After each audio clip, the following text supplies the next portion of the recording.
कितने पैसे मिलते हैं यार, हमारा क्या कसूर है। अच्छा भाई जवानो,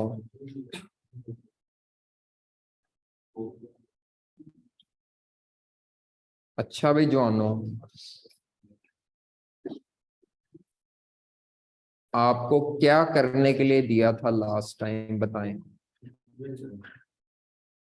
कुछ दिया था करने के लिए, अय्याशी लूटी है आपने। एग्जाम्पल्स नहीं दी थी कोई। टारगेट कॉस्टिंग की एग्जाम्पल 1 कर ली थी, एग्जाम्पल 2, एग्जाम्पल 3, एग्जाम्पल 4। ठीक है, गुड। अच्छा, लास्ट टाइम जाते हुए मैं आपको एक फॉर्मूला सा बताकर गया था, ये कर लिया था हमने। ये फॉर्मूला, ये जो लॉस का फॉर्मूला होता है, कर लिया था ना। क्या बताया था मैंने? मैंने कहा था जब भी कोई प्रोडक्ट बनती है, जब भी कोई प्रोडक्ट बनती है, तो प्रोडक्ट का जो कंप्लीट यूनिट होता है, unit of product, complete unit पे जितना मटेरियल लगता है वो तो ठीक है, वो प्रोडक्ट का पार्ट बन गया।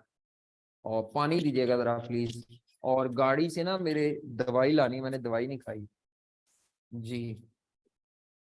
प्रोडक्ट पे जितना मटेरियल लग गया, कंप्लीट यूनिट पे जितना मटेरियल लग गया, ठीक है। मैंने कहा था मिसाल के तौर पर मेरी शलवार कमीज पे 5.5 मीटर कपड़ा लगता है, लेकिन जो 1/2 मीटर कपड़ा है वो कटिंग प्रोसेस में जाया हो जाता है। तो एज अ कॉस्ट अकाउंटेंट आपको जो कॉस्ट काउंट करनी है, उसके लिए आप 5.5 मीटर की कॉस्ट काउंट नहीं करेंगे, आप 6 मीटर कपड़े की कॉस्ट काउंट करेंगे। तो हमने एक फॉर्मूला सा बनाया था कि जितना मटेरियल कंप्लीट यूनिट पे लगता है वो, प्लस जितना जाया होता है, मिला के जो टोटल मटेरियल होता है, हमने उसकी कॉस्ट काउंट करनी होती है। यही बताया था, ऐसे ही था कि नहीं था? यही बताया था।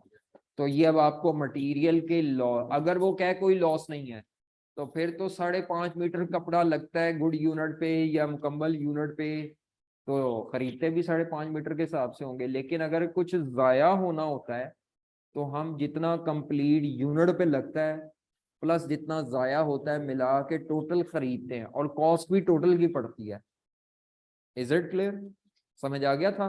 तो मैंने आपको ये कहा था कि डायरेक्ट मटेरियल कॉस्ट का जो चैप्टर 1 में हमने फॉर्मूला पढ़ा था, हमने कहा था डायरेक्ट मटेरियल कॉस्ट होती है मटेरियल की प्राइस इनटू मटेरियल की क्वांटिटी पर यूनिट, हाँ, इनपुट क्वांटिटी लॉस शामिल करके इनटू प्रोडक्शन यूनिट। तो ये जो इनपुट क्वांटिटी होती है, ये कभी दे देगा और कभी नहीं देगा। अगर वो नहीं देगा तो फिर उसने साथ कोई लॉस की परसेंटेज दी होगी, जिससे आप फिर ये इनपुट की क्वांटिटी कैलकुलेट करके इसमें प्लग इन करेंगे। ये इनपुट क्वांटिटी कहाँ से आएगी? ये वाले फॉर्मूले को लगा के। ठीक है, तो दूसरी क्लास में मैंने इसी फॉर्मूले की प्रैक्टिस करवाई है आज। आप और वो दोनों क्या हैं? सेम है। खैर जो वहां जवाब मौजूद है, मैं जरा कॉपी कर लूं।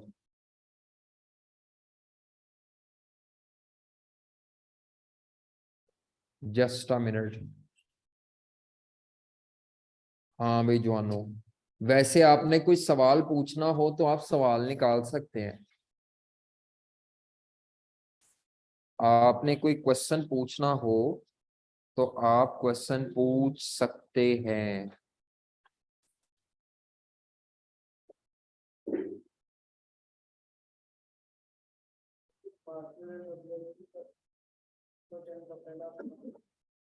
वो नहीं हुआ, वो मिला भी नहीं। अच्छा यार, क्या करते हैं, ये समझ नहीं आती। अच्छा, वो करा देते हैं फिर। मार्जिनल एब्जॉर्प्शन के क्वेश्चन नंबर 10 का ए पार्ट। ऐसा क्यों है? मुझे तो मिल जाना है।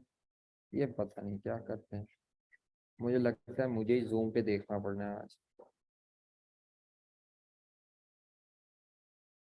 कर लेते हैं, ठीक है, कोई मसला नहीं।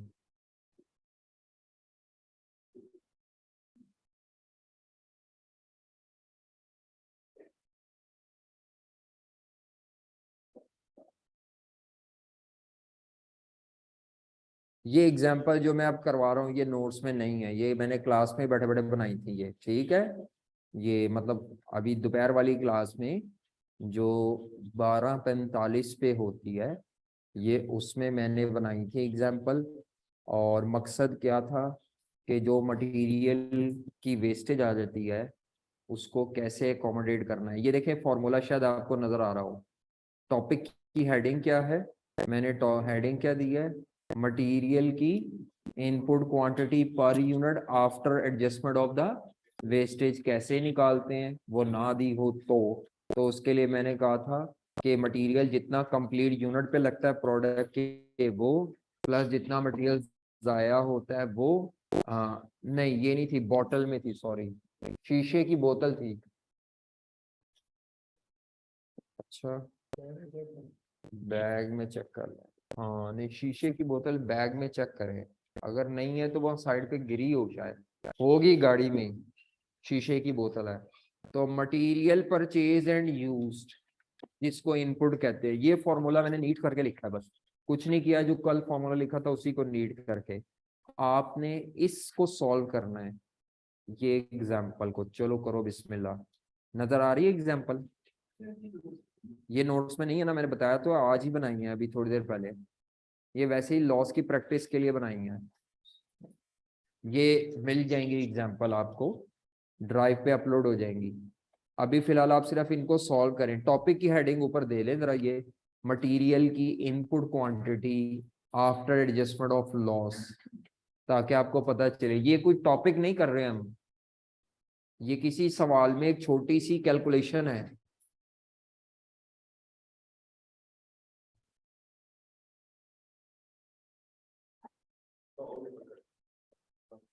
हम्म।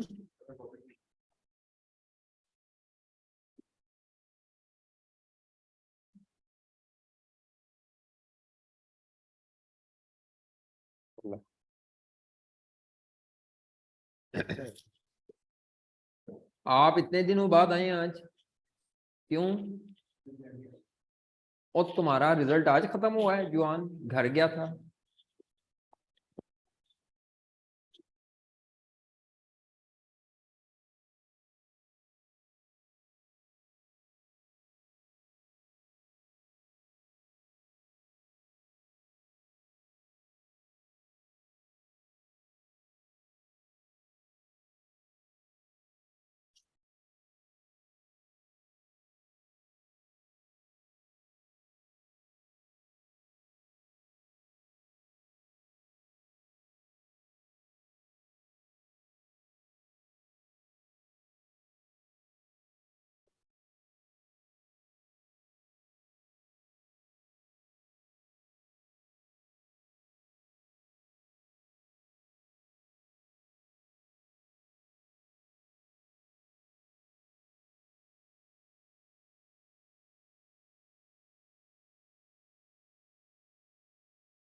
जी दोनों करनी है।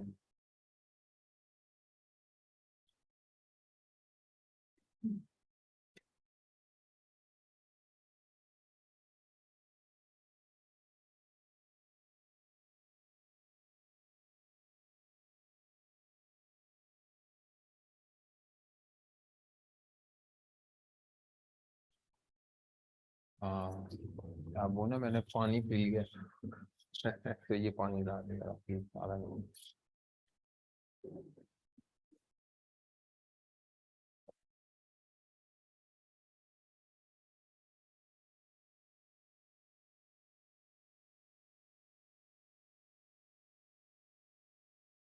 दोनों एग्जाम्पल करनी है।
हाँ जी होगी।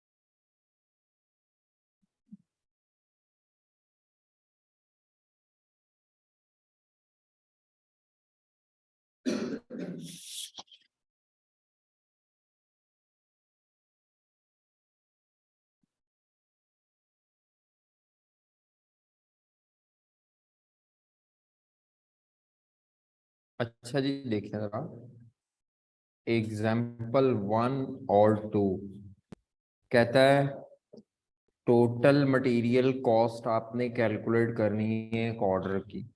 तो टोटल मटेरियल कॉस्ट कैसे कैलकुलेट करते हैं उसके लिए हमने चैप्टर 1 में ये फॉर्मूला पढ़ा था कि टोटल डायरेक्ट मटेरियल कॉस्ट होती है material cost per unit into production units. Material cost per unit into और मटेरियल कॉस्ट पर यूनिट का फॉर्मूला होता है मटेरियल प्राइस पर केजी इनटू मटेरियल की इनपुट केजीस या क्वांटिटी पर यूनिट। ये जो ब्रैकेट है इससे मटेरियल कॉस्ट पर यूनिट आ जाती है इनटू प्रोडक्शन यूनिट्स या यूनिट्स प्रोड्यूस। ये जो ब्रैकेट है इसके अंदर मटेरियल की कॉस्ट पर यूनिट आएगी इनटू प्रोडक्शन यूनिट्स करेंगे तो टोटल। अब उसने क्या है कंपनी ने एक ऑर्डर मिल लिया है जिसके लिए कंपनी ने 1,50,000 यूनिट प्रोडक्ट के बनाकर देने हैं। कितने यूनिट बनाने हैं 1,50,000 यूनिट प्रोडक्ट बीटा के। तो ये 1,50,000 यूनिट जो प्रोडक्ट के बनाने हैं ये बना के देने हैं ये प्रोडक्शन यूनिट्स में आ जाएंगे प्रोडक्ट के यूनिट्स। ईच यूनिट आ जाए या कंप्लीट यूनिट आ जाए इसका मतलब होता है कि मुकम्मल यूनिट पे जो मटेरियल लगता है जाया होने वाला इसमें अभी शामिल नहीं है। कंप्लीट यूनिट का लफ्ज है मेन। तो each complete unit of product requires raw material C of 1.8 kg। एक मुकम्मल यूनिट पे 1.8 kg लगता है। अभी इसमें जाया होने वाला शामिल नहीं है। और वो कहते हैं it is expected that 10% of input quantity would waste. जी 10% जाया हो जाएगा इनपुट क्वांटिटी का। तो बाकी मटेरियल सी की जो प्राइस है या कॉस्ट है वो 15 रुपए पर केजी है। अगर मैं यहाँ पे 15 रुपए पर केजी कर लिख दूं और यहाँ पे 1.8 kg लिख दूं, तो इसका मतलब है मैं एज्यूम कर रहा हूँ कि कोई वेस्टेज नहीं है, जो कि गलत सोल्यूशन है। वेस्टेज तो है। 1.8 kg तो बेटा मुकम्मल यूनिट प्रोडक्ट पे लगता है। अभी जाया होने वाला जब हम इसमें शामिल करेंगे तो ये जवाब 1.8 kg से ज्यादा निकलेगा। बात मेरी समझ रहे हैं? तो 1.8 kg से ज्यादा निकलना है। तो मैं ऊपर लिख रहा हूं मुकम्मल यूनिट पे 1.8 kg लगता है। जाया कितना होता है? 10% ऑफ इनपुट। और ये जो है total material purchase and use, इसको इनपुट कहते हैं। इनपुट तो हमारे पास है ही नहीं, इनपुट की तो फिगर ही मौजूद नहीं है। तो मैंने कहा था जब फिगर मौजूद ना हो तो आपने इसको इनपुट को एक्स रख लेना है। तो फिर ये मतलब है ये एक्स होगा और ये 10% ऑफ एक्स होगा। जब हम इसको सॉल्व करेंगे तो एक्स का आंसर जो आएगा शायद 1.8 kg डिवाइडेड बाय 0.90 शायद होगा। तो 2 kg पर यूनिट आ जाएगा। कितने केजीज पर यूनिट आ जाएगा? 2 kg। तो मेरा ख्याल है 15 ज़रब 2 30। तो ये आंसर है। ये ले, क्या कहते हैं, 45 लाख। हाँ जी। Is it clear?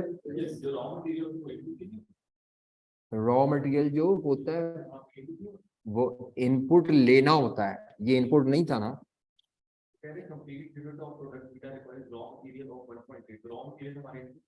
हाँ नहीं, लेकिन ये आउटपुट है, इनपुट नहीं है, क्योंकि ये कंप्लीट यूनिट का दिया हुआ है। इसमें से कंप्लीट यूनिट का लफ्ज उड़ा दूं, बस कह दूं ईच, हाँ फिर वो इनपुट होता। कंप्लीट यूनिट का मतलब ये है कि ये वो मटेरियल है जो अभी प्रोडक्ट पे लगता है, जाया होने वाला पार्ट इसमें शामिल नहीं करके दिया एग्जामिनर ने। किसकी वजह से? हाँ कंप्लीट यूनिट, ये लफ्ज बड़ा इंपॉर्टेंट है। ये लफ्ज जब भी आएगा कंप्लीट यूनिट वाला, इसका मतलब है कि इसमें अभी वेस्टेज शामिल नहीं करके दिया है कैप में। खाली अगर मैं कह दूं मटेरियल 1.8 kg पर यूनिट, फिर उसका मतलब होगा कि इसमें वेस्टेज इंक्लूडेड है। समझ आ रही? आम हालात में वो इनपुट ही होती है और इनपुट ही लेनी होती है। क्या?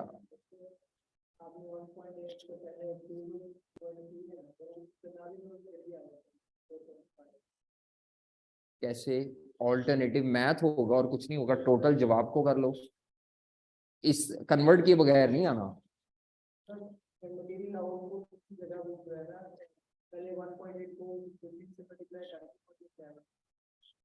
और पॉइंट तुसी काने तो फड़ेगा, गल उत्ते ही आ गई जान दे।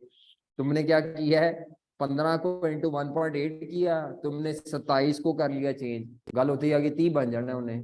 या तुम इसको 1.5 लाख इंटू 1.8 इंटू 15 करके जो फाइनल जवाब आ रहा है उस जवाब को भी चेंज कर सकते हो, कोई मसला नहीं। लेकिन जो जाया हो रही है वो क्वांटिटी जाया हो रही है, जिससे कॉस्ट ज्यादा लगनी है, तो मैं क्वांटिटी पे ले आता हूँ। कर सकते हैं वो भी, कोई मसला नहीं। लेकिन असल चीज जो है वो ये एक मुकम्मल यूनिट के इनपुट है। अच्छा जी, इसका क्या जवाब था दूसरे वाले का? ये किए किसी ने? हाँ जी, इसका क्या जवाब है? Direct material cost. तो इसमें प्राइस कितनी थी? मटेरियल की प्राइस 10 रुपए पर केजी, इनटू केजी कितने थे? 2.2 नहीं होंगे, 2.42 kg आना चाहिए, जो मेरा तरीका है। 2.42 kg इंटू यूनिट से 1 लाख। अब ये 2.42 कहाँ से आया? उसने कहा था ईच कंप्लीट यूनिट, जी कंप्लीट यूनिट, ये कंप्लीट यूनिट पे ये 2.2 फिर आउटपुट है। ये क्या है, ये मुकम्मल यूनिट पे लगने वाला मटेरियल है। तो अब ऊपर वाले फॉर्मूले के मुताबिक आपका जो मटेरियल की आउटपुट है प्लस मटेरियल की वेस्टेज हो, तो मटेरियल की क्या आ जाती है, इनपुट क्वांटिटी। तो ये आपके पास 2.2 kg था, प्लस लॉस कितने परसेंट है, 10% ऑफ इनपुट क्वांटिटी नहीं कहा अब उसने, और आउटपुट क्वांटिटी तो हमारे पास मौजूद है, एक्स नहीं लेना अब हमने। तो मेरा ख्याल है ये 2.42 इस तरह बना है?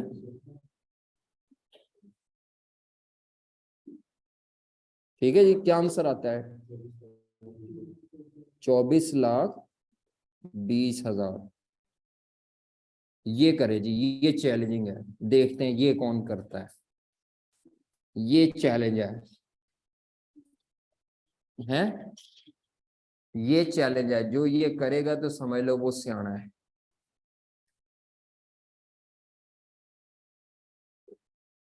ये आखिरी है एग्जाम्पल जो मटेरियल की वेस्टेज सिखा रही है, और आई कैप में ये ऐसे आता है। आई कैप के तकरीबन आप समझ लें को 15 से 20 जगह ये ऐसे आना है।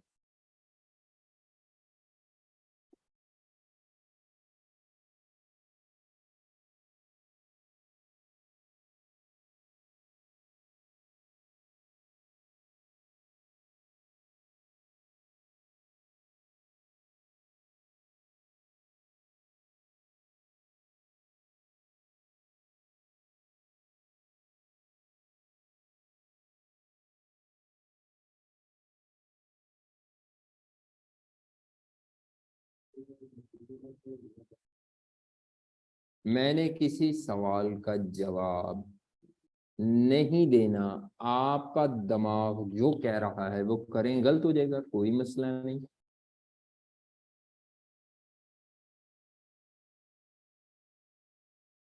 मैंने किसी सवाल का जवाब अभी नहीं देना, कर लेते हैं फिर मैं बता देता हूँ।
जी बेटी कर लिए दोनों केसेस, दोनों कर लिए, करंट और रिवाइज्ड।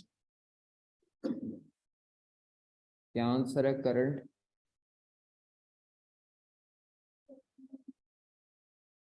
अच्छा, और रिवाइज्ड, चलो देखते हैं। मैंने टोटल मांगा है, आपने पर यूनिट बताया है मुझे, जिसका मतलब है कि आपने रीडिंग सही नहीं की। Reading of the question, reading of the question.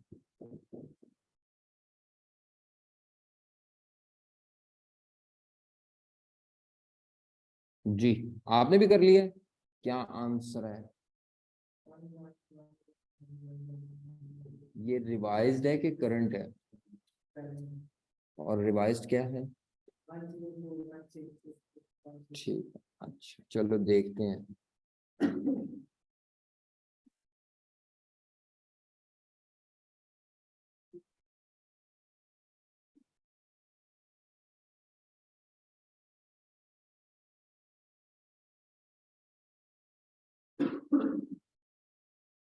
हाँ जी, अब आपको 2 दफा फॉर्मूला लगाना पड़ना है लॉस वाला।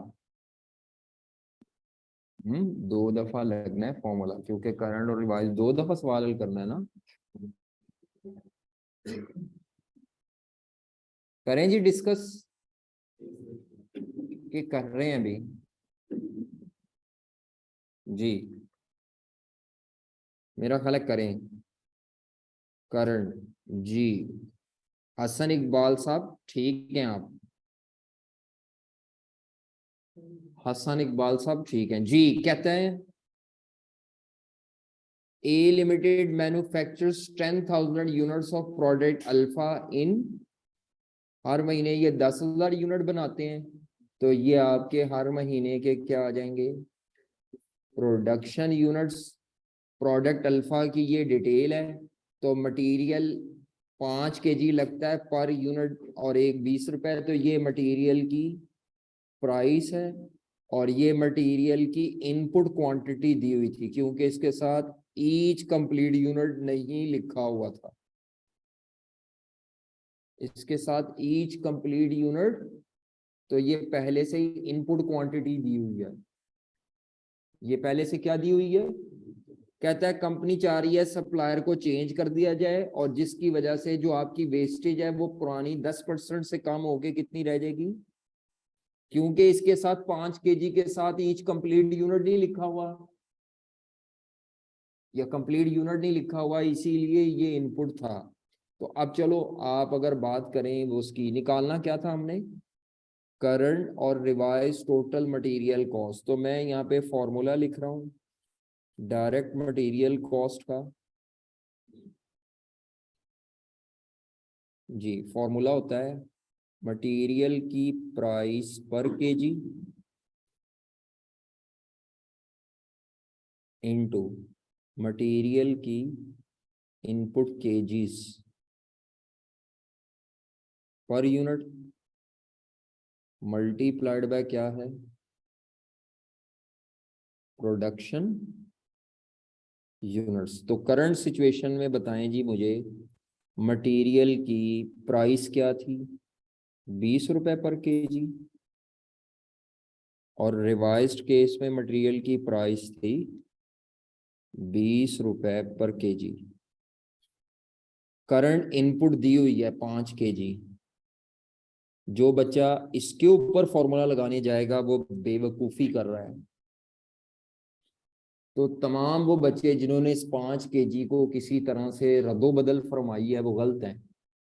5 kg तो पहले ही इनपुट है, क्योंकि इसके साथ कंप्लीट नहीं लिखा हुआ। अभी इन्होंने पूछा था, मैंने बताया कंप्लीट होगा तो वो आउटपुट है, बाकी नहीं तो आम हालात में मटेरियल इनपुट दी हुई है। और यूनिट्स कितने हैं? 10,000 यूनिट्स। हाँ, लेकिन बाद वाले केस के लिए चेंज होना है, क्योंकि वेस्टेज चेंज हुई है। अब अब आपकी मटेरियल की वेस्टेज कितने परसेंट से कितने परसेंट पे आई है? 10% से। तो अब मैं नीचे वर्किंग करने लगाऊं, क्या करने लगाऊं? वर्किंग करने लगाऊं। वैसे तो ये हुई हुई है, लेकिन चलो बेहतर है।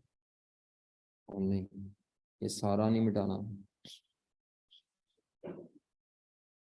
जी। ये 4.686875 नजर आ रहा होगा आपको, तो इस तरह। अब यहाँ पे क्या आता है जी? आउटपुट मटेरियल प्लस मटेरियल की wastage equal to input quantity या इनपुट के केजीज। करंट सिचुएशन में जो 5 kg है वो क्या है? इनपुट है आउटपुट है? ये 5 kg इनपुट का पता कैसे चला? कंप्लीट यूनिट नहीं लिखा हुआ, तो ये 5 kg इनपुट दी हुई थी। और लॉस कितना था करंटली? 10% से कम होके 4 पे जा रहा है, तो करंटली 10% ऑफ इनपुट था, यानी 10% इंटू 5 kg। और ये नहीं पता था, तो ये मेरा ख्याल है ये कितने केजी होगा? शायद 4.5 kg, 0.5 kg, और इक्वल टू नए केस में जो रिवाइज्ड है उसने ये नहीं कहा कि मुकम्मल यूनिट पे मटेरियल कम हुआ है, इनमें से कौन सा एलिमेंट कम हुआ है। उसने कहा है कि आपकी जो वेस्टेज है ना वो 10% से कम हो गई है। और जब ये कम हुई है तो इसने कम होना है, ये नहीं चेंज हो रहा है, इसके बारे में कुछ नहीं कहा, ये सेम रहता है। यानी पहले भी मुकम्मल यूनिट पे 4.5 kg लगता था, अब भी। ये तो नहीं उसने कहा ना सर की शलवार कमीज पे कपड़ा कम लगेगा, उसने कहा वेस्टेज कम होगी। बेटा जब वेस्टेज कम होगी तो उससे इनपुट के जवाब में भी कमी आएगी। नहीं समझ आई? आउटपुट, भाई इनपुट का जवाब उस पर डिपेंड कर रहा है, आउटपुट तो इंडिपेंडेंट है, आउटपुट तो आगे पीछे हो ही नहीं रही। उसने ये तो नहीं कहा कि आउटपुट बढ़ जाएगी या आउटपुट कम हो जाएगी, आउटपुट कांस्टेंट है, वेस्टेज कम होगी। जब वेस्टेज कम होगी तो आपको मटेरियल परचेज कम करना पड़ेगा, कम मटेरियल से ही काम चल जाएगा, तो आपने इसको सेम लेना है। 4.5 kg। नई वेस्टेज कितने परसेंट है? 4% ऑफ नई इनपुट जो है, पुरानी नहीं नई इनपुट। और नई इनपुट मेरे पास मौजूद, पुरानी इनपुट तो है, नई इनपुट नहीं है। तो अब ये आ जाएगा 4% ऑफ एक्स। चलो एक्स कर लो।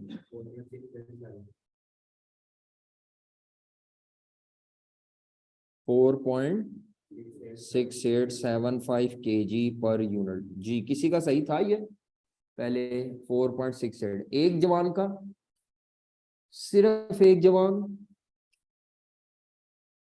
और ये मुश्किल है, वाकई सिचुएशन मुश्किल है। ऐसे नहीं मैंने कहा चैलेंजिंग, आइंदा अब आपसे गलत नहीं होगा, आइंदा आपने फिक्रे में कंप्लीट यूनिट देखना है, अगर कंप्लीट यूनिट है तो वो आउटपुट है, नहीं तो वो, और इनपुट है तो एवं चुक लो बस, ठीक है एवं इनपुट वैसे की वैसे ही उठा लेनी है। फिर आपको उसके ऊपर फॉर्मूला लगाने की जरूरत नहीं है, ठीक है। हाँ आउटपुट हो तो उसको किस में कन्वर्ट करना है? इनपुट मटेरियल में। और अगर इनपुट दी हुई है तो जब तक चेंज नहीं किया ना, उसने चेंज नहीं किया, यहाँ चेंज किया था जिस वजह से मुझे दोबारा निकालना पड़ रहा है। अगर चेंज ना किया होता तो मुझे दोबारा निकालने की जरूरत ही ना पड़ती, मैंने 5 kg उठा लेना था जहां भी चाहिए था, 5 kg 5 kg 5 kg। नहीं समझ आई? जी अब जो भी आंसर आता है मुझे नहीं पता, यहाँ आना था मेरा ख्याल है 1 मिलियन, और यहाँ आना था 9937500। ले जी, ठीक है जी। अच्छा बिल्कुल ऐसे ही जैसे आपने मटेरियल में पढ़ा है, वैसे ही ये लेबर में भी यही फॉर्मूला है। किसमें ये फॉर्मूला है? लेबर में भी यही फॉर्मूला है। हाँ जी, लेबर में भी यही फॉर्मूला है। पहले कोई लिख तो नहीं रहा इसको?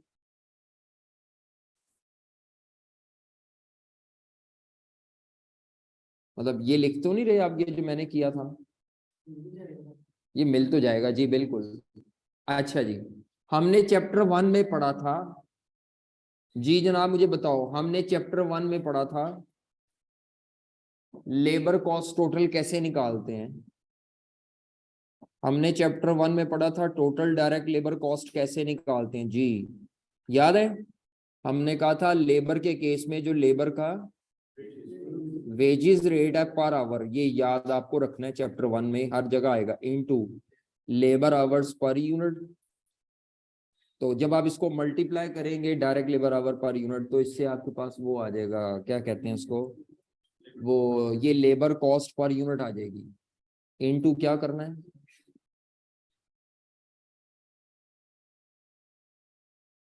हाँ टोटल लेबर कॉस्ट आ जाएगी। इसमें भी अब वही मसला है जो मटेरियल में था,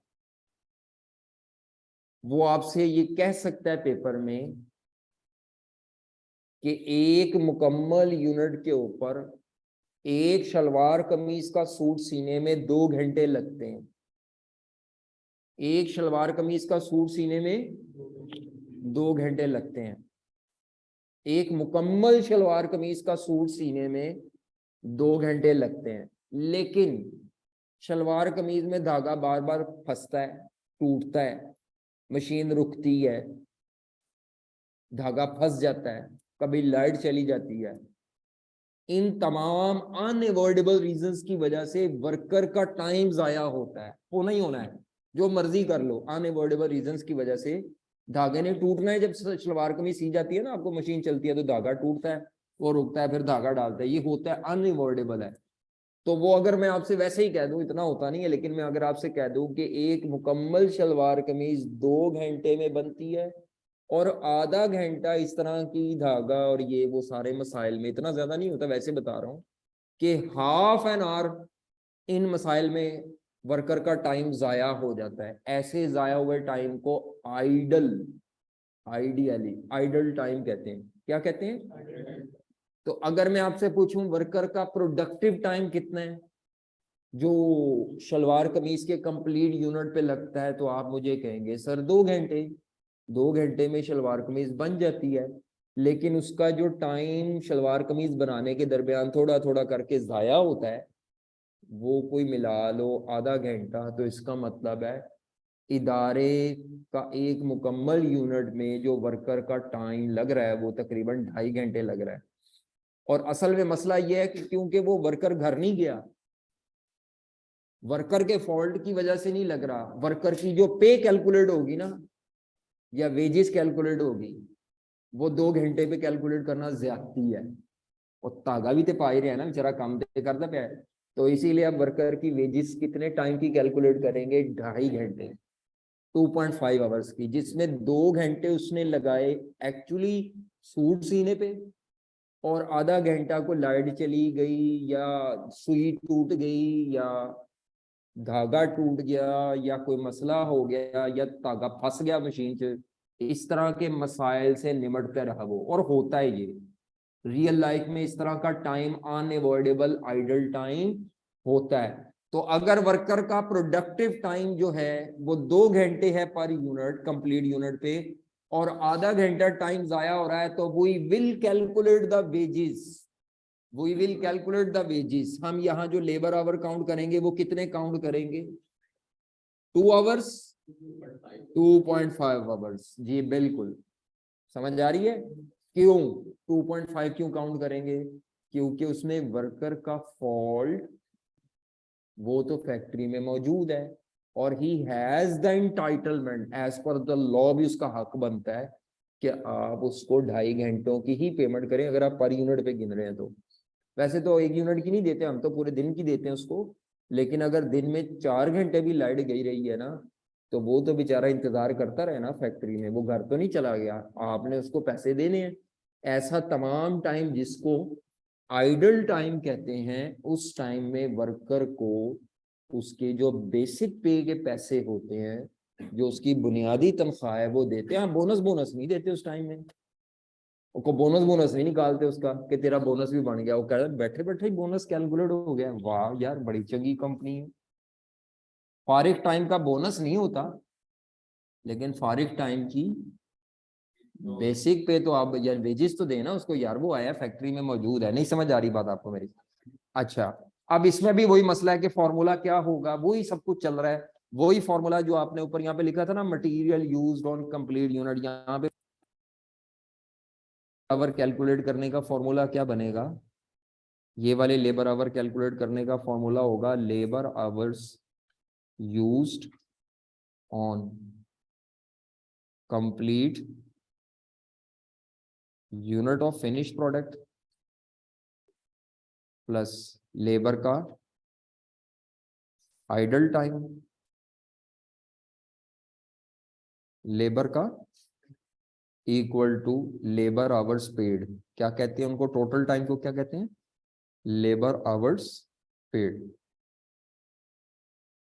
तो ये जो आप ले रहे हैं ना, ये वाले, ये लेबर आवर्स पेड ही असल में इस फॉर्मूले का जो आंसर आ रहा है, इसको इनपुट भी कह सकते हैं, इनपुट टाइम।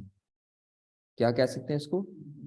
और इसको, तो हम यहाँ पर लेबर का जो इनपुट वाला टाइम है ना, इनपुट वाला 2.5 घंटे, वो लेंगे। Is it clear? कर लेंगे कि नहीं कर लेंगे? समझ आ रही है? चले, अब हमने आना है टारगेट कॉस्टिंग पे वापस, क्योंकि उसमें भी एक सवाल में ये है, लेबर का पॉइंट भी है। तो आए जरा टारगेट कॉस्टिंग के एक सवाल पर आए, क्वेश्चन नंबर 1 पर आए टारगेट कॉस्टिंग के। किस पे आना है? क्वेश्चन नंबर 1 पे।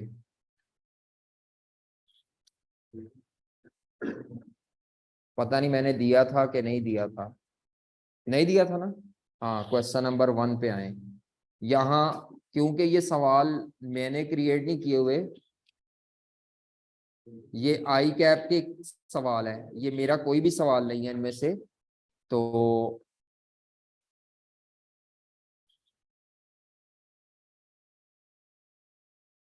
हाँ जी, क्वेश्चन नंबर 1।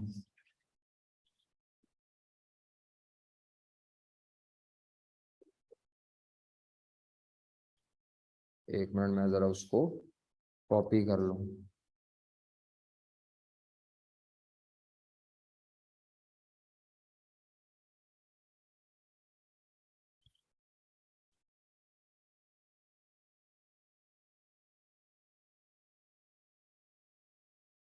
जी बेटा, देखें जी क्वेश्चन, शायद आपको ये नजर आ रहा हो। है जी ये क्वेश्चन आपके पास, क्वेश्चन नंबर 1।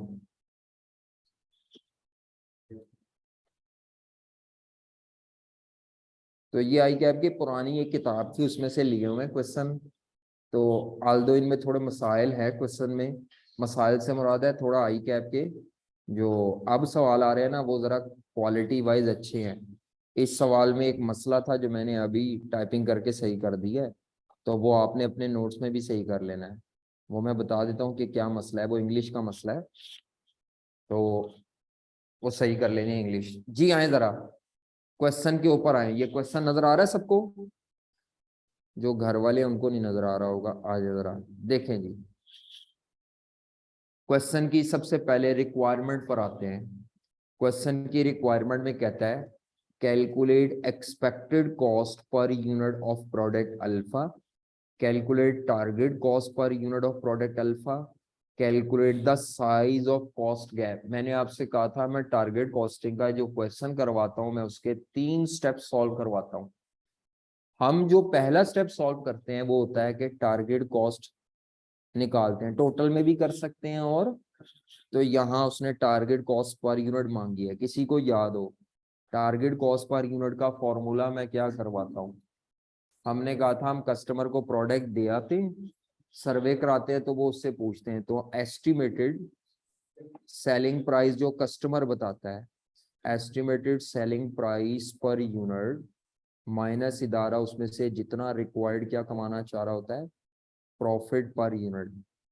तो ये मेरा पहला स्टेप होता है एक्चुअली, जो मैं तरतीब से करवाता हूँ। और इससे जो जवाब आता है वो टारगेट कॉस्ट होता है, जिसका मतलब होता है कि प्रोडक्ट इतनी कॉस्ट पे बन के बिकनी चाहिए। टारगेट कॉस्ट मींस इतनी कॉस्ट पे प्रोडक्ट बन के बिकनी चाहिए। जितनी कॉस्ट पे वो प्रेजेंटली बन के मॉडल शॉडल बना के आपने सर्वे के लिए दे के आए हैं कस्टमर को, उसको कहते हैं करंट एक्सपेक्टेड कॉस्ट। क्या कहते हैं उसको? वो मेरा ये दूसरा स्टेप होता है, जिसको यहाँ उसने कहा है एक्सपेक्टेड कॉस्ट पर यूनिट। अभी हमने प्रोडक्ट बड़े पैमाने पे नहीं बनाई, थोड़े से सैंपल बनाए हैं और बना के कस्टमर को सर्वे के लिए दिया है। तो वो जो सैंपल वाली प्रोडक्ट बनी, उनको बनाने में कितनी कॉस्ट आई और मुस्तकबिल में कितनी कॉस्ट आएगी अगर आप वही बनाते रहते हैं, तो ये करंट एक्सपेक्टेड कॉस्ट का फॉर्मूला मैंने कहा था डायरेक्ट मटेरियल ऐड कर लेना है, डायरेक्ट लेबर और एफओएच और जो कॉस्ट दी हो सारी कॉस्ट क्या कर लेनी है, एड अप कर लेनी है। और current cost normally, current cost normally target cost से ज्यादा होगी। ऐसा ही था, current cost normally target cost से क्या होगी? अगर करंट कॉस्ट टारगेट से कम है तो मेरा मसला ही हल हो गया, टॉपिक ही खत्म। टॉपिक ही वहां क्रिएट होता है जहां करंटली जो एक्सपेक्टेड ये कॉस्ट है ऊपर वाली, ये टारगेट कॉस्ट से ज्यादा है। तो जितनी ज्यादा होती है उसको बोलते हैं कॉस्ट साइज, का मतलब होता है अमाउंट ऑफ कॉस्ट गैप निकालनी है। साइज किसे कहते हैं? तो कॉस्ट गैप का फॉर्मूला होता है करंट कॉस्ट पर यूनिट या टोटल जो भी हो माइनस टारगेट कॉस्ट। ये 3 फॉर्मूले होते हैं जो हमने इसमें अप्लाई करना है, वही छापा है सारा सवाल आपका, ठीक है। बस इस सवाल को ऐड करने की लॉजिक क्या है यहाँ पे, एक्चुअली ये सवाल जो है ना, ये है तो नहीं बहुत मुश्किल, लेकिन इसमें वो जो वेस्टेज के पॉइंट्स है ना मटेरियल के और लेबर के, इस वजह से ये ऐड किया है ताकि प्रैक्टिस हो जाए आपकी। क्या हो जाए? हाँ। इससे आगे आई कैप का सवाल है, सवाल नंबर 4, तीसरा भी नहीं, वो भी एसीसी का छापा हुआ आई कैप ने। असल में आई कैप के 2 सवाल है सिर्फ, चौथा पांचवा, तो रिवीजन के हिसाब से भी चौथा पांचवा ज्यादा बेहतर है। क्वेश्चन नंबर 4 और क्वेश्चन नंबर, बाकी अब इसमें सवाल इतने ज्यादा नहीं है, अब आपकी मर्जी है जितने करना चाहें, थोड़े से सवाल हैं। क्वेश्चन में डेटा कहता है a company has design, data देख लो भाई, a company has designed a new product alpha, जी कंपनी ने एक नई प्रोडक्ट डिजाइन किया है। It currently estimates that in the current market the product could be sold for rupees, जी प्रोडक्ट 70 रुपए की बिकेगी। कौन सी प्रोडक्ट? प्रोडक्ट का नाम क्या है? अल्फा। ये डाटा सारा न्यू प्रोडक्ट का ही दिया हुआ है, तो ये आपकी न्यू प्रोडक्ट अल्फा की क्या दी हुई है? सेलिंग प्राइस, ठीक है। अब ग्रॉस प्रॉफिट मार्जिन, मार्जिन लिखा हुआ है, मार्कअप नहीं लिखा हुआ। कहते हैं gross profit margin of at least 30% on the selling price would be required to cover the admin marketing overhead and to make profit. जी कंपनी कितना ग्रॉस प्रॉफिट कम से कम कमाना चाह रही है? 30% ऑन द सेलिंग प्राइस। तो क्या मैं सेलिंग प्राइस मौजूद है मेरे पास? जी तो 70 रुपीज का 30% करें बेटा, ये आ जाएगा 21। टारगेट कॉस्ट आ सकती है, ये देखो नीचे लिखा हुआ टारगेट कॉस्ट के लिए 70 की selling price minus required profit कितना था? 21, तो 49। आगे चलें। A cost estimation study has provided the following estimation of cost of alpha। ये सारा अल्फा का करंट, ये सारा डेटा किसके लिए इस्तेमाल होगा? Current cost. मैंने कहा था सवाल को जो फैलाया होगा ना, वो करंट कॉस्ट के लिए फैलाया होगा। तो मटेरियल ए की कॉस्ट 9 रुपए पर यूनिट है, सीधी छाप लेंगे। मटेरियल बी में ईच कंप्लीट यूनिट, जी कंप्लीट यूनिट आ गया, each complete unit of alpha require 3 metres. हाँ जी, कितने मीटर मटेरियल लगता है? 3 मीटर लगता है मटेरियल बी। अब ये मटेरियल मुकम्मल यूनिट पे लगता है, जाया होने वाला इसके अलावा होगा, और वो अभी इसमें शामिल नहीं है। तो कितना मटेरियल जाया होता है? कहता है there will be loss in the production of 10% of material. अब ये जो मटेरियल परचेज होता है ये इनपुट होती है, तो जाया हो जाता है। अब आपने ये वाला फॉर्मूला लगा के जो हमने पढ़ा है ना पहले, वो लगा के मुझे बताएं जी, जो मटेरियल कंप्लीट यूनिट पे लगता है, material used on complete unit, करो जी करो, मैं जरा अगर निकालूं material used on complete unit,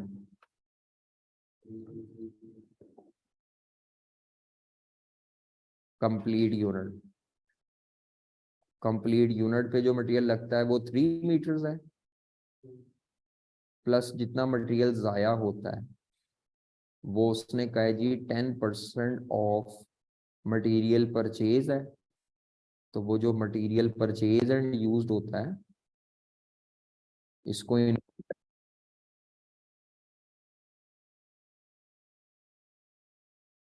तो ये 10% ऑफ इनपुट हो गया, और इनपुट हमारे पास मौजूद नहीं है, तो हम इसको एक्स रख लेंगे।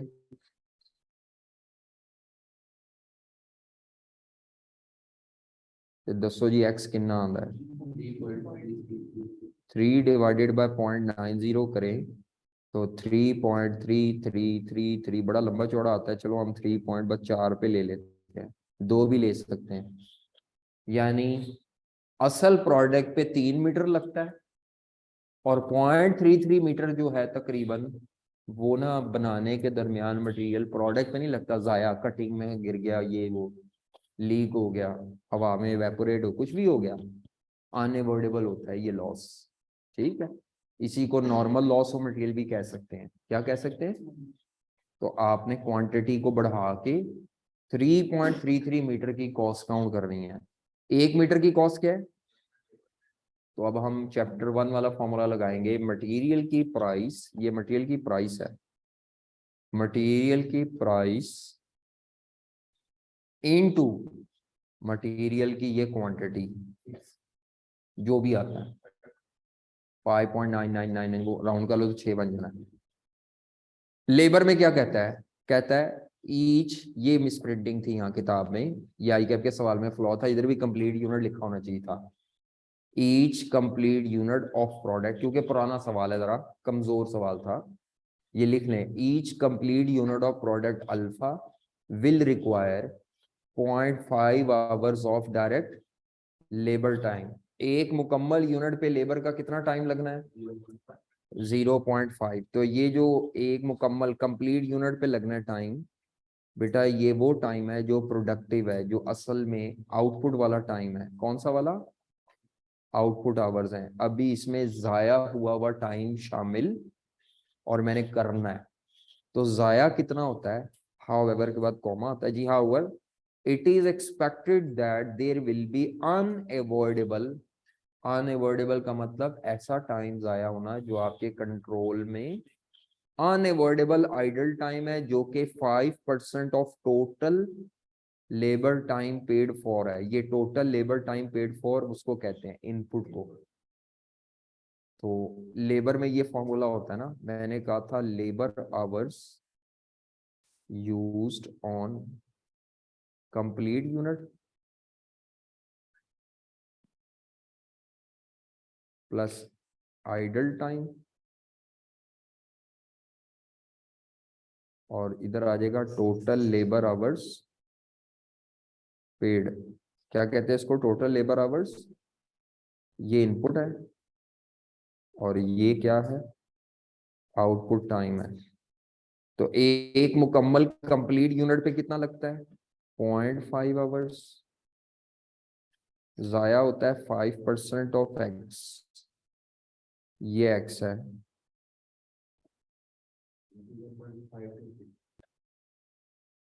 5263 होगा।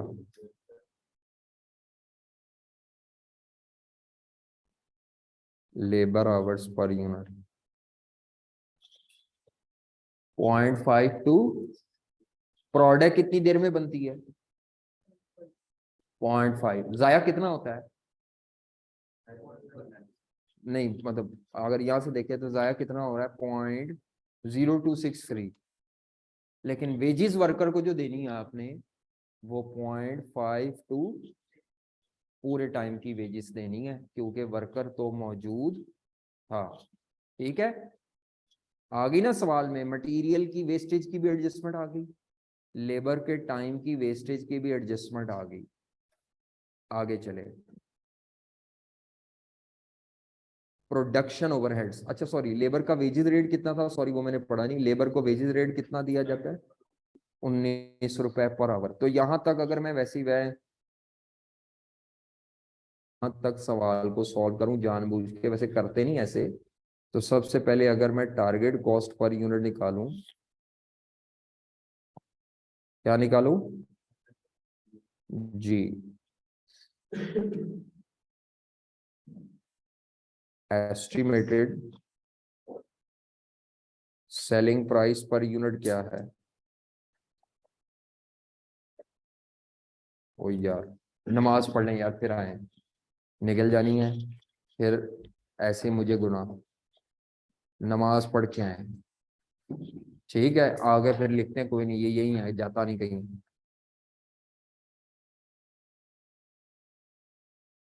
हाँ जी बेटा, इसमें एस्टिमेटेड सेलिंग प्राइस कितनी थी? 70 माइनस प्रॉफिट पर यूनिट, इसका 30% माइनस करें। टारगेट कॉस्ट पर यूनिट थी 49। अच्छा जी, इसके बाद current cost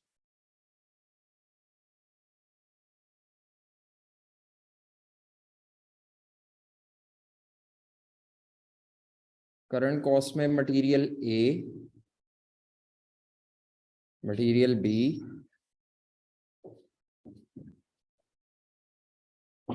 direct labour cost, और अगली चीज क्या है, एफओएच की जगह उसने इंग्लिश में लफ्ज लिखा है प्रोडक्शन ओवरहेड्स। तो material cost per unit given थी, दूसरी मटेरियल जो कॉस्ट थी वो थी 1.8 रुपीस पर मीटर, और मेरा ख्याल है इनटू हमने कैलकुलेट किया था 3.33 मीटर्स पर यूनिट। क्या आता है बच्चों ये 6।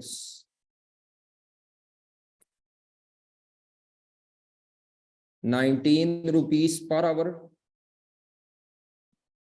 इनटू लेबर आवर थे 0.5263 जी, 10 आता है। अच्छा, ओवरहेड्स पे जब आते हैं तो वो कहता है it is expected that production overhead will be absorb in the product cost at the rate of ₹60। हाँ जी, ये 60 रुपीस पर लेबर आवर, ये बेटा ये ओवरहेड्स का एब्जॉर्प्शन रेट दिया हुआ है। ये क्या दिया हुआ है ओवरहेड्स का? जब भी ओवरहेड्स परसेंटेज में दिए हो, पर आवर हो, पर यूनिट हो, पर मशीन आवर हो, तो ये एब्जॉर्प्शन रेट होता है। ये एफओएच का क्या रेट होता है? इसमें फिक्स और वेरिएबल दोनों शामिल है, हमें अलग कर नहीं सकते, डाटा नहीं है, तो हमें एफओएच का रेट दिया हुआ है प्रोडक्शन ओवरहेड का, तो 60 रुपीस पर आवर है। अब ये 60 रुपीस पर आवर है तो इसको into labour our per unit करना है, इसको इंटू क्या करना है, यहां पॉइंट समझ लें।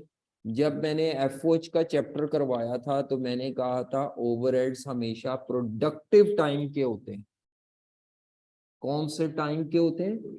नॉन प्रोडक्टिव टाइम में मशीनें नहीं चल रही, नॉन प्रोडक्टिव टाइम में फ्यूल कंज्यूम नहीं हो रहा, नॉन प्रोडक्टिव टाइम की वेजेस तो दे देते हैं वर्कर को, लेकिन नॉन प्रोडक्टिव टाइम में क्योंकि प्रोडक्ट नहीं बन रही, जब तक प्रोडक्ट ना बने एफओएच एब्जॉर्ब नहीं होते। एफओएच एब्जॉर्ब करने के लिए कंडीशन है there must be some production, there must be some. इसीलिए जब मैंने इसको लेबर आवर से मल्टीप्लाई करना है तो 0.5263 से नहीं करना, वो टाइम लेना है जो प्रोडक्ट के ऊपर लगता है, उसका लेबर का प्रोडक्टिव टाइम। वो कितना था? लेबर का प्रोडक्टिव टाइम कितना था एक मुकम्मल यूनिट पे? वो 0.5 आवर्स था। कितना टाइम था?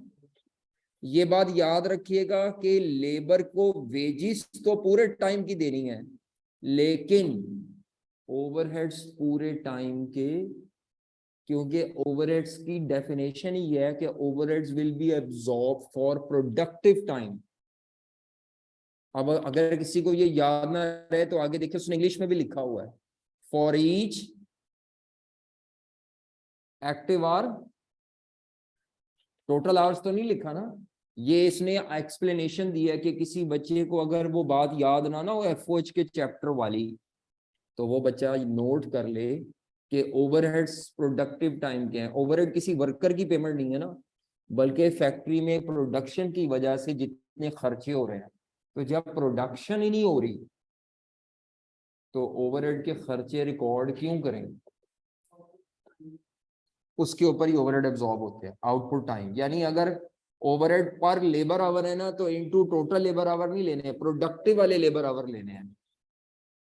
लेकिन वेजिस कैलकुलेट करते हुए वर्कर की तनख्वाह, वो फिर वो क्योंकि वर्कर के साथ ज्यादती हो जाएगी अगर हमने उसको सिर्फ प्रोडक्टिव टाइम की पेमेंट की, तो इसीलिए वो टोटल टाइम की pay to the worker for total time, overheads will be given या will be recorded for productive time, output time के।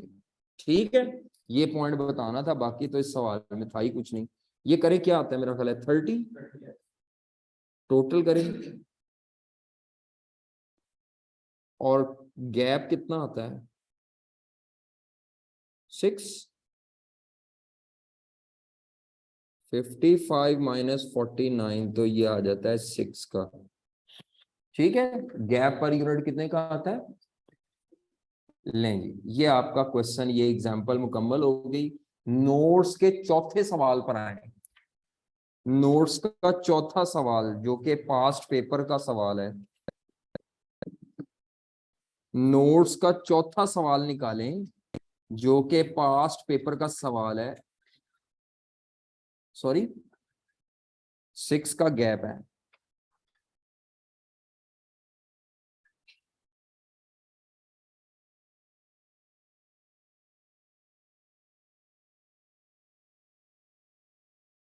जी, ये क्वेश्चन करके हम ऑफ करेंगे घर से। आपका कल मैं क्वेश्चन 4 करवाऊंगा। 4 करवा लो, सॉरी। आपने घर से फिर क्वेश्चन नंबर, ये 4 है 5 है, कौन सा है ये? नहीं 5, sorry 5 sorry 5।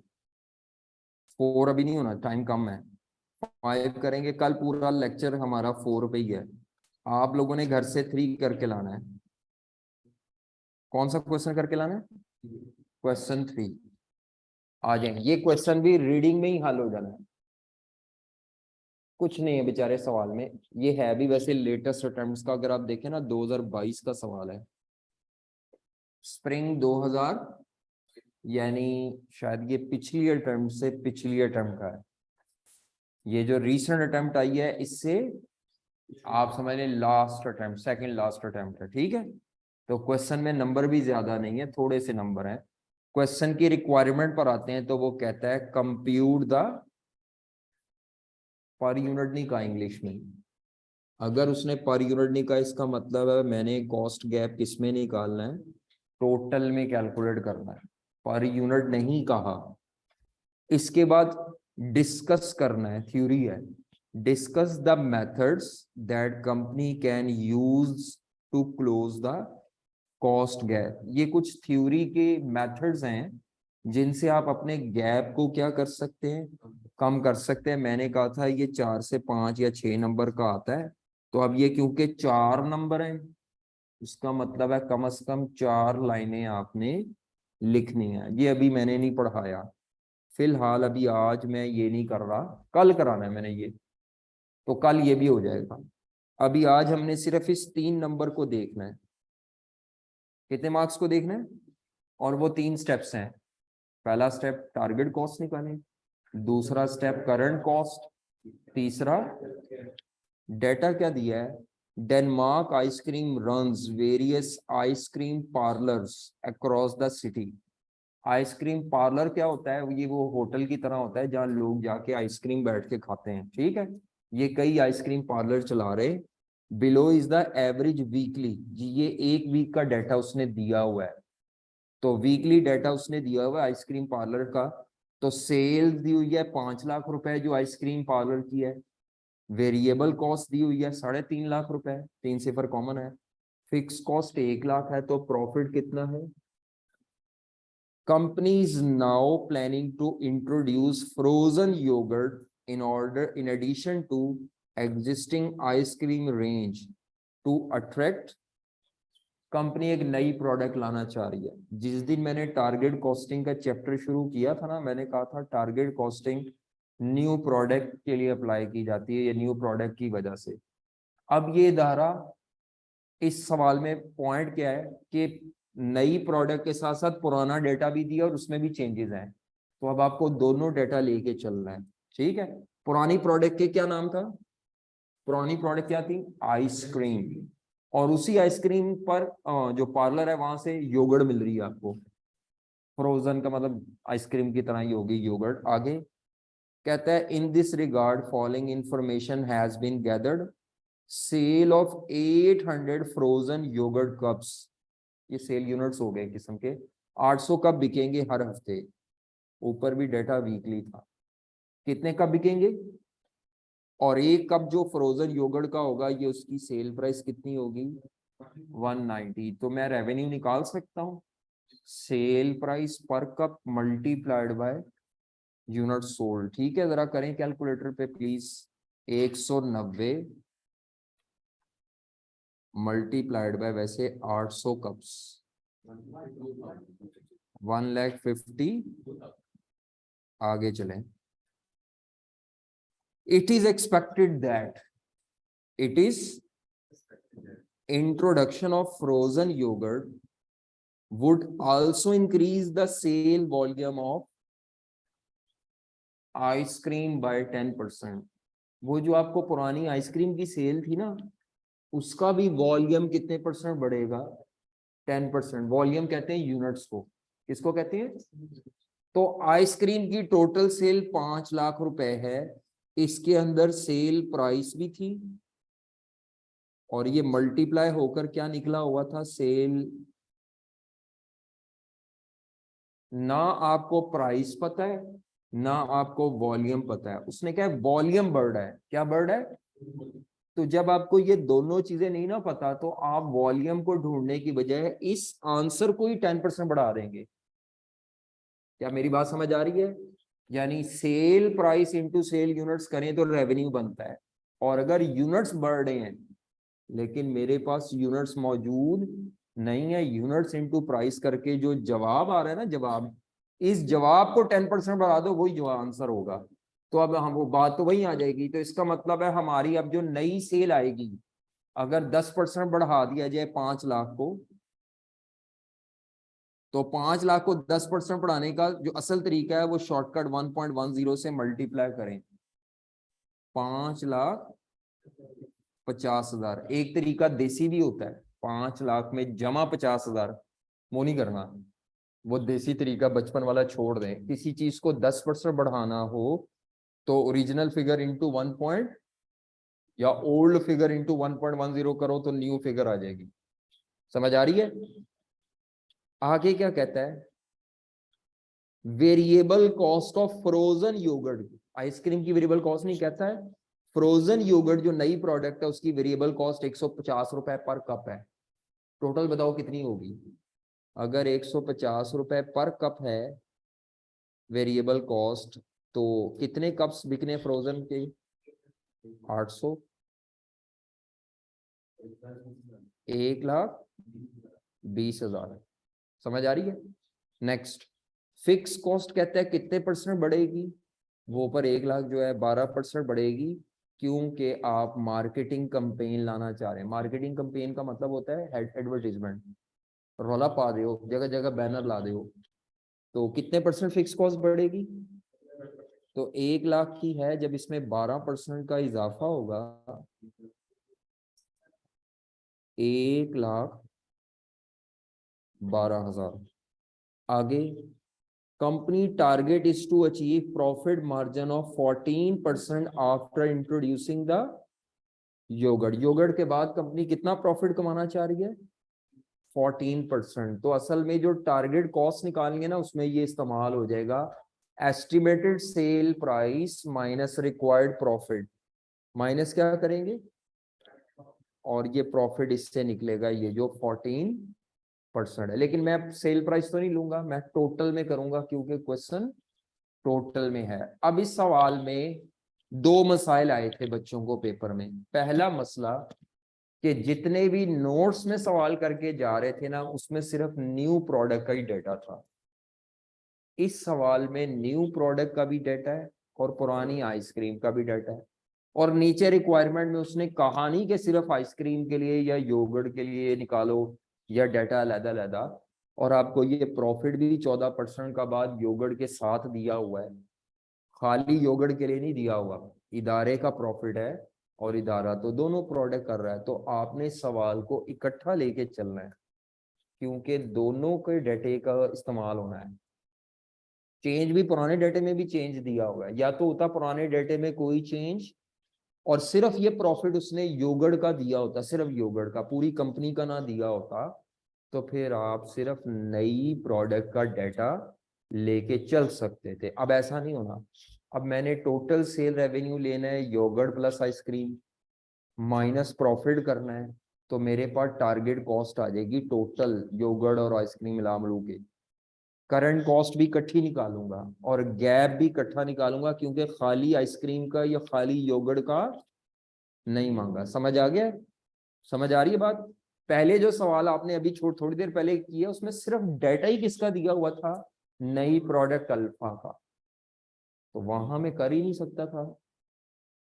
Target costing apply करते हैं नई प्रोडक्ट लॉन्च करने के लिए या नई प्रोडक्ट लॉन्च होने के बाद या नई प्रोडक्ट के लॉन्च होते हुए, लेकिन उस नई के साथ पुराना डेटा मर्ज करना है, ये डाटे पे डिपेंड करेगा। ठीक है। दूसरा जो मसला है जो कि ज्यादा प्रॉब्लमैटिक है, उसने क्वेश्चन में ये कहा था कि आइसक्रीम का सेल वॉल्यूम कितने परसेंट बढ़ना है, 10% बढ़ना है। बढ़ाया है मैंने ना 10%। जी, 5 लाख का 10%। यहां पर अब हमारे लिए एग्जामिनर ने एक बात छोड़ दी है।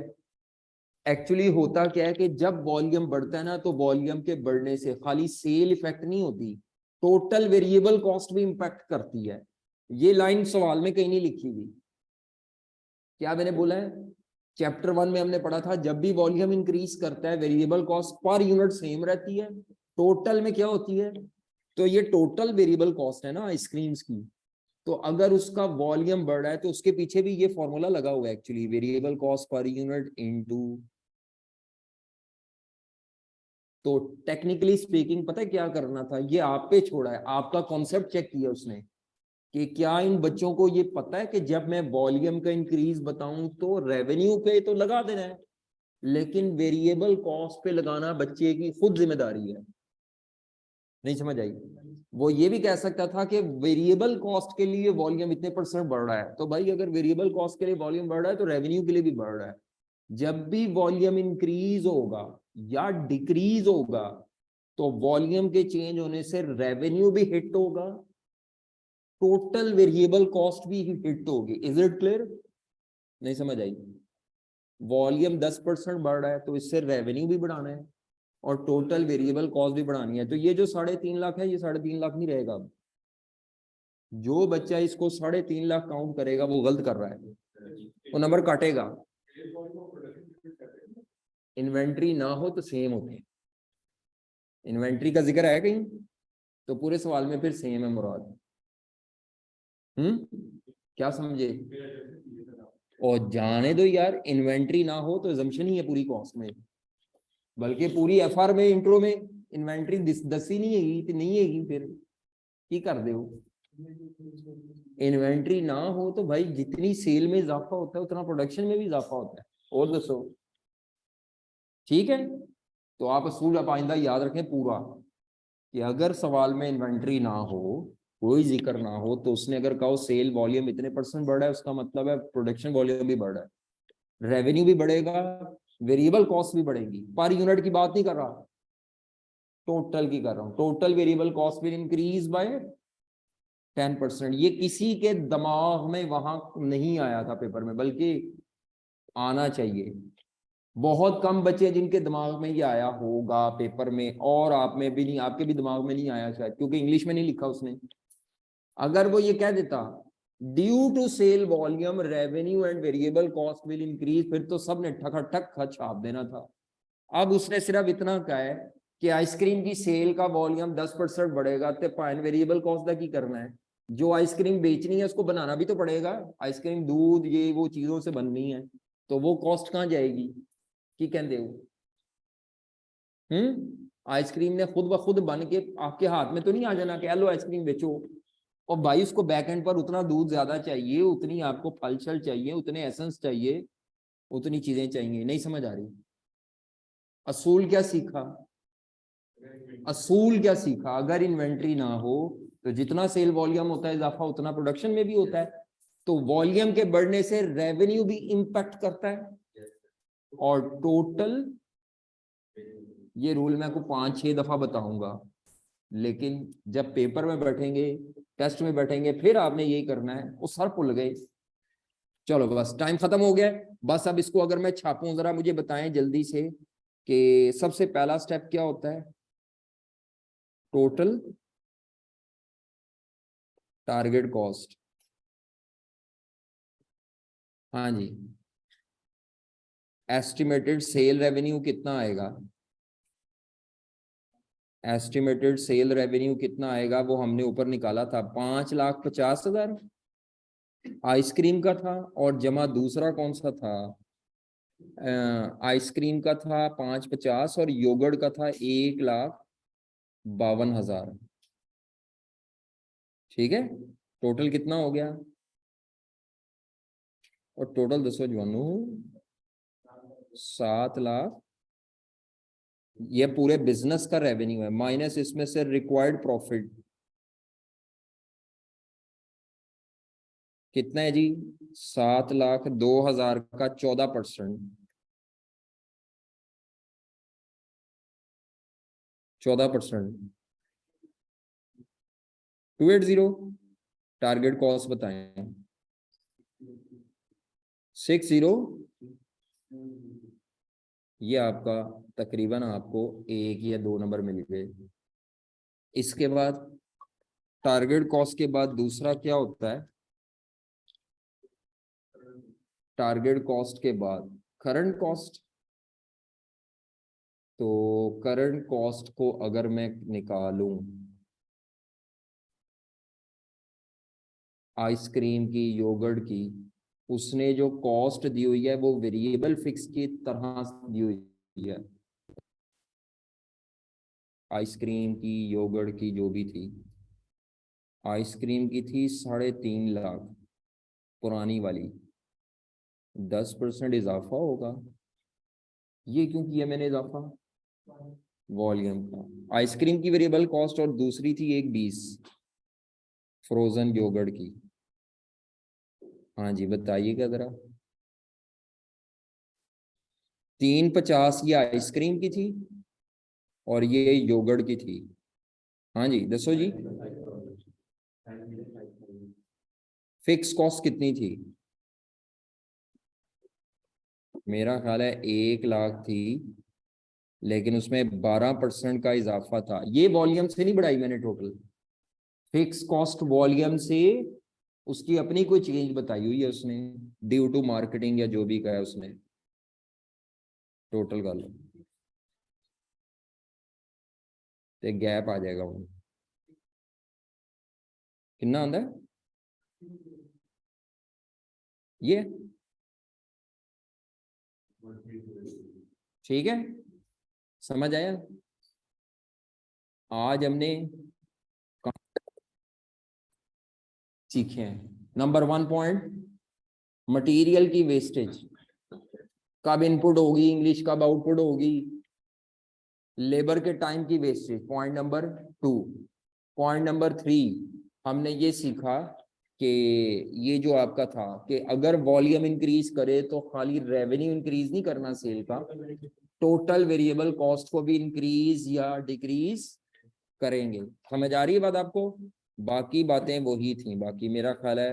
हाँ, और चौथी बात, अगर लेबर का टाइम जाया हो रहा हो तो ओवरहेड्स जो लेने होते हैं वो प्रोडक्टिव टाइम के लेने होते हैं। ये 4 असूल हमने सीखे आज, और ये खाली इस चैप्टर के लिए नहीं है, पूरी कॉस्ट के लिए। ओवरहेड्स अगर पर आवर हो तो पर आवर प्रोडक्टिव आवर के ओवरहेड्स लेने हैं।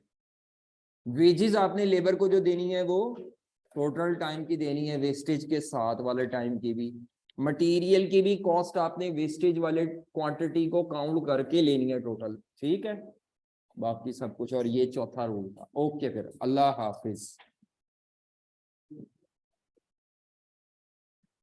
टेस्ट कब है आपका, सैटरडे को। किस टॉपिक का, कल तो नहीं है फिर सैटरडे, कौन सा टॉपिक है, क्लास टाइमिंग में नहीं है, क्लास से पहले होगा। ठीक है, मार्जिनल ओ एबीसी का, मार्जिनल एब्जॉर्प्शन का क्या था, बस फिर वो सैटरडे को है। हाँ जी ठीक है, सैटरडे को है, सैटरडे दूसरी क्लास के साथ ही आपके टॉपिक वही है जी। टेस्ट का क्या बताना है, किसके, मार्जिनल एब्जॉर्प्शन के।